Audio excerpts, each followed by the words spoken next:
Some important collective nouns, कुछ महत्वपूर्ण collective nouns के संग्रह। तो चलिए शुरू करते हैं। फर्स्ट वर्ड है ए क्राउड ऑफ पीपल, लोगों की भीड़। लोगों के झुंड को, समूह को ए क्राउड ऑफ पीपल कहते हैं। ए हर्ड ऑफ कैटल, पशुओं का झुंड। झुंड, पशुओं का झुंड, ए हर्ड ऑफ कैटल। इसमें हर्ड जो है झुंड के लिए प्रयोग हुआ है। ए ग्रुप ऑफ स्टूडेंट्स, विद्यार्थियों का समूह। इसमें ग्रुप शब्द कलेक्टिव नाउन है और स्टूडेंट शब्द कॉमन नाउन है।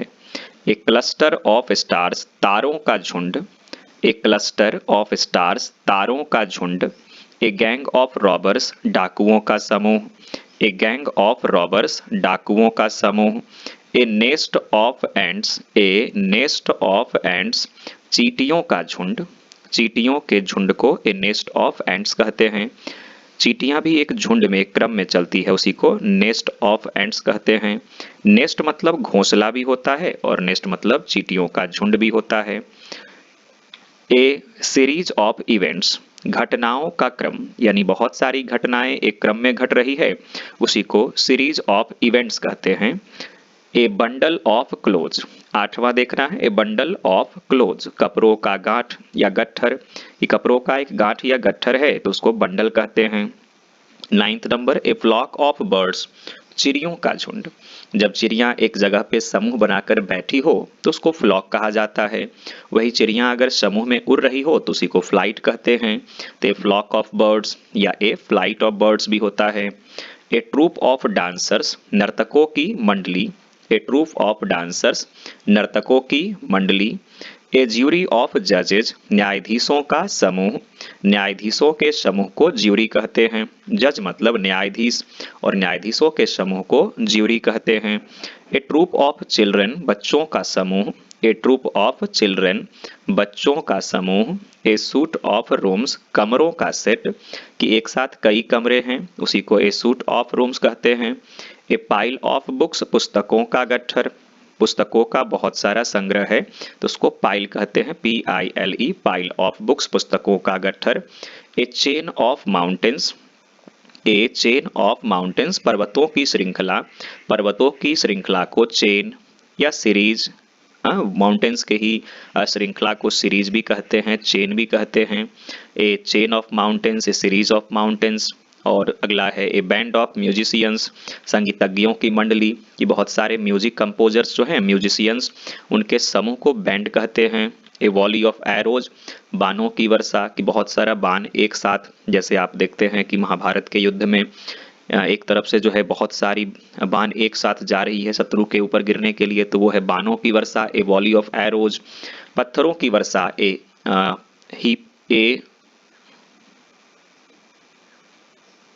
पत्थरों की वर्षा, ए वॉली ऑफ स्टोन्स। स्टोन्स, बहुत सारा कोई पत्थर जो है एक के बाद एक फेंक रहा है तो उसी को ए वॉली ऑफ स्टोन्स कहते हैं, पत्थरों की वर्षा। ए हीप ऑफ सैंड, बालू का ढेर, कि बालू एक साथ बहुत सारा रखा हुआ है तो उसी को हीप ऑफ सैंड कहते हैं। HEAP, हीप ऑफ सैंड, यानी बालू का ढेर। ए फ्लीट ऑफ शिप्स, जहाजों का बेड़ा, कि बहुत सारा जहाज अगर एक साथ है, जहाज का इंग्लिश SHIP, शिप, जबकि एक होता है SHEEP, शीप, वो है भेड़। SHEEP, शीप मतलब भेड़, SHIP, शिप मतलब जहाज। तो जहाजों के समूह को, बंदरगाह पे बहुत सारे जहाज एक साथ रहते हैं, उसको समूह को क्या कहते हैं, fleet. A fleet of ships, जहाजों का बेड़ा। ए सोल ऑफ फिश, मछलियों का समूह। मछलियों के समूह को सोल कहते हैं या स्कूल भी कहते हैं। ए सोल ऑफ फिश या स्कूल ऑफ फिश। फिश का प्लूरल जो है दोनों तरीके से सही माना जाता है। फिश का प्लूरल फिश भी होता है और फिशेज भी। आप फिश के प्लूरल में ES लगा भी सकते हैं और नहीं भी। ए क्वायर ऑफ सिंगर्स, गायकों की मंडली। ए क्वायर ऑफ सिंगर्स, गायकों की मंडली, कि गायकों के समूह को, सिंगर्स के समूह को क्वायर कहते हैं। ए लॉक ऑफ हेयर, बालों की लट, बालों का जो जूड़ा बनाती है लड़कियां, एक साथ बालों को सेट करती है, वो लॉक कहलाता है, लॉक ऑफ हेयर, बालों की लट। ए सूट ऑफ फर्नीचर, फर्नीचर का सेट, फर्नीचर का सामान एक साथ बहुत सारा हो, उसी को फर्नीचर का सेट हिंदी में और इंग्लिश में सूट कहते हैं, suit of furniture. A stock of coal, कोयला का संग्रह, कोल यानी कोयला, उसके संग्रह को स्टॉक कहते हैं। ए फ्लाइट ऑफ स्टेयर्स सीढ़ियों का क्रम, ए फ्लाइट ऑफ स्टेयर्स सीढ़ियों का क्रम, ए हीप ऑफ रबिश कूड़ा कचरा का ढेर, बहुत सारा कूड़ा कचरा एक साथ है तो उसी को ए हीप ऑफ रबिश कहेंगे, ए हीप ऑफ रबिश कूड़ा कचरा का ढेर, ए रे ऑफ लाइट प्रकाश की किरण, ए रे ऑफ लाइट प्रकाश की किरण, ए कोर्स ऑफ स्टडी अध्ययन का क्रम, ए कोर्स ऑफ स्टडी अध्ययन का क्रम, ए कोर्स ऑफ स्टडी अध्ययन का क्रम। कि स्टडी के क्रम को, कि स्टडी में आप क्या क्या स्टडी कर रहे हैं, तो वही आपका कोर्स कहलाता है। फिर कोर्स के अंदर जब आप बहुत सारे अलग अलग चैप्टर्स की बात करते हैं तो वही सिलेबस में टूटता है। तो ए कोर्स ऑफ स्टडी और ए सिलेबस ऑफ स्टडीज होता है, ए सिलेबस ऑफ स्टडीज। तो चलिए आगे बढ़ते हैं कुछ और इंपॉर्टेंट कलेक्टिव नाउन के साथ, कुछ और भी महत्वपूर्ण कलेक्टिव नाउन्स को आगे लेकर चलेंगे। तो अभी हम लोग 29 किए हैं, कुल 29 अभी किए हैं, आगे कुछ और भी करेंगे। एक दिन में कम से कम आप एक टॉपिक को कंप्लीट समझिए कि एक टॉपिक एक दिन में पूरा किया जा सके। तो let's go ahead. A pair of socks एक जोड़ा मोजा, ए पेयर ऑफ सॉक्स एक जोड़ा मोजा, ए स्लाइस ऑफ ब्रेड रोटी का एक टुकड़ा, जब आप रोटी के एक टुकड़े को लेते हैं ए स्लाइस ऑफ ब्रेड। अध्ययन का क्रम, ए सिलेबस ऑफ स्टडीज अध्ययन का क्रम। ए ग्रेन ऑफ राइस चावल का एक दाना, ग्रेन का मतलब होता है अनाज या यहाँ पर है दाना। एन आर्मी ऑफ सोल्जर्स सैनिकों का जत्था, सैनिकों के समूह को सेना कहते हैं, उसी को इंग्लिश में आर्मी कहते हैं। ए बोर्ड ऑफ डायरेक्टर्स निदेशकों की मंडली, डायरेक्टर्स के समूह को बोर्ड कहते हैं। ए पिंच ऑफ सॉल्ट एक चुटकी नमक, चुटकी का इंग्लिश होता है pinch, a pinch of salt एक चुटकी नमक, एक चुटकी नमक, चुटकी का English pinch. A pack of wolfs, wolfs plural है किसका, वुल्फ का, वुल्फ मतलब भेड़िया, तो भेड़ियों के झुंड को पैक कहते हैं, ए पैक ऑफ वुल्फ्स भेड़ियों का झुंड। ए बोर्ड ऑफ एग्जामिनर्स परीक्षकों की मंडली, ए बोर्ड ऑफ एग्जामिनर्स परीक्षकों की मंडली। ए स्कूल ऑफ थिंकर्स विचारकों का झुंड, ए स्कूल ऑफ थिंकर्स विचारकों का झुंड। ए टीम ऑफ प्लेयर्स खिलाड़ियों का समूह, ए टीम ऑफ प्लेयर्स खिलाड़ियों का समूह। ए फ्लॉक ऑफ शीप भेड़ों का झुंड, ए फ्लॉक ऑफ शीप भेड़ों का झुंड। An album of photos photo का एल्बम, जैसे आप फोटो बनवाते हैं हार्ड कॉपी में तो उसको कहाँ रखते हैं, एल्बम में, लेकिन मोबाइल से आप पिक्चर खींचते हैं तो उसको कहाँ रखते हैं, गैलरी में। तो पिक्चर्स का समूह गैलरी होगा, फोटोज का समूह एल्बम होगा। ए बास्केट ऑफ फ्रूट्स फलों की टोकरी, टोकरी का इंग्लिश होता है basket, A basket of fruits फलों की टोकरी। ए बीम ऑफ रेज प्रकाश के किरणों की कड़ी, बहुत सारी किरण एक साथ जब मिलती है तो बीम कहलाता है, ए बीम ऑफ रेज। और प्रकाश की एक किरण को कहते हैं ए रे ऑफ लाइट, और बहुत सारी किरणों के समूह को a beam of rays. A block of houses घरों की पंक्ति, की बहुत सारे घर एक साथ एक कतार में, ए ब्लॉक ऑफ हाउसेज घरों की पंक्ति। ए बंच ऑफ ग्रेप्स अंगूरों का गुच्छा, ए बंच ऑफ ग्रेप्स अंगूरों का गुच्छा। ए क्लाउड ऑफ डस्ट धूलकन का समूह, यानी धूलकन डस्ट का इंग्लिश, डस्ट जो है धूलकन का इंग्लिश है, क्लाउड मतलब बादल भी होता है, यहाँ पर धूलकन का समूह होगा।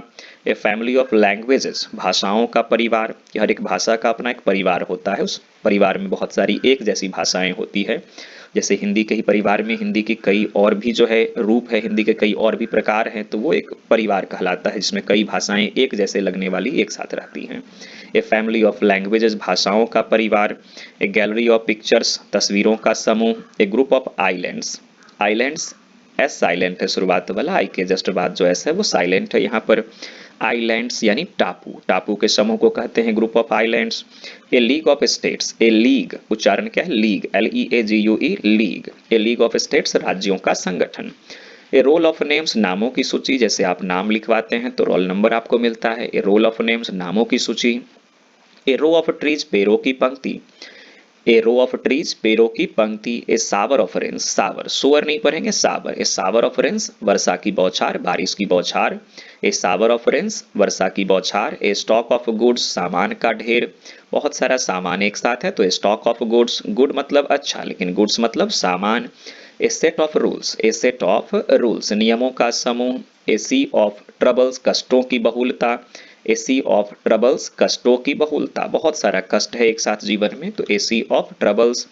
ए यूनियन ऑफ ट्रेड्समैन, ट्रेड करने वाले लोगों को, ट्रेड मतलब व्यापार, तो ट्रेड करने वाले लोगों को ट्रेड्समैन कहते हैं, उनके समूह को यूनियन कहते हैं। ए यूनियन ऑफ ट्रेड्समैन या वर्कर्स के समूह को भी यूनियन ही कहते हैं, लेबरर्स के समूह को भी यूनियन ही कहते हैं। तो यूनियन ऑफ ट्रेड्समैन, वर्कर्स या लेबरर्स। तो आज हम लोग कलेक्टिव नाउन के लिस्ट को समझे हैं, उसको याद किए हैं, उच्चारण सही रखिएगा तो इम्प्रेशन, एक उच्चारण का अलग ही इंप्रेशन होता है। When you try to speak in English and you speak correctly, your pronunciation is very good, and the person will get impressed suddenly by your language, by your way of talking. So try to speak fluently and with correct pronunciation. Thank you, dear listeners. See you in the next video. तब तक के लिए bye bye.